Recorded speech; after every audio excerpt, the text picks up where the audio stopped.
Sir Isaac Newton once said, "If I have seen further, it is by standing on the shoulder of giants."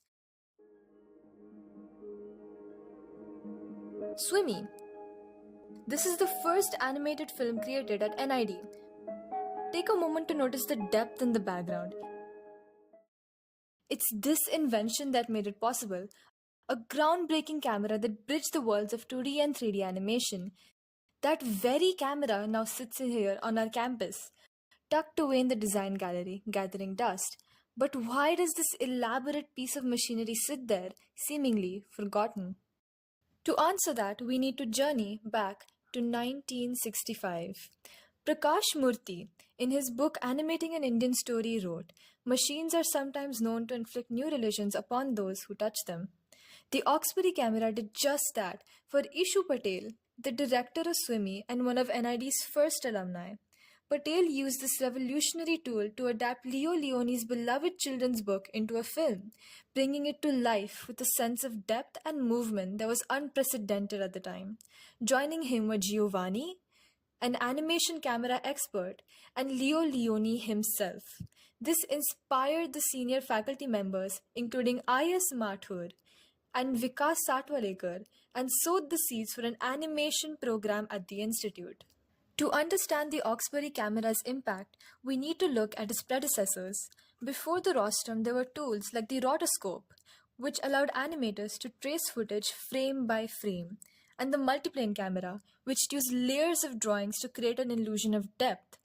Building on these innovations, John Oxbury developed his Oxbury rostrum camera. In an era of 2D, how will one add depth in the background without having to redraw every single frame? The solution?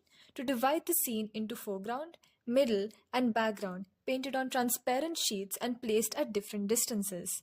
The movement of the camera closer or further away creates an illusion of depth, also called parallax effect. Oxbury's claw and pawl mechanism ensured smooth film movement, while a motorized control panel allowed planes to move uniformly. Even the camera's focus adjusted automatically, eliminating manual effort. This innovation revolutionized animation. Backgrounds no longer needed to be redrawn frame by frame, which allowed them to be intricately detailed, like the stunning watercolor scenes in Bambi, which added emotional depth and atmosphere. Animators could explore dynamic perspectives, overlapping movements, and even special effects like zooms, fades, and reflections. The Oxbury camera wasn't just a tool for animating films, it also contributed to groundbreaking special effects in live action films like Star Wars: The Empire Strikes Back.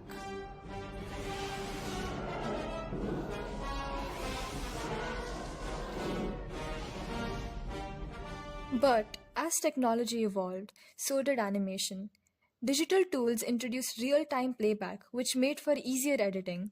It enabled global collaboration of teams and slashed production costs and time. By the early 2000s, traditional cell animation gave way to 3D and digital 2D animation, making physical multiplane setups like the Oxbury largely outdated.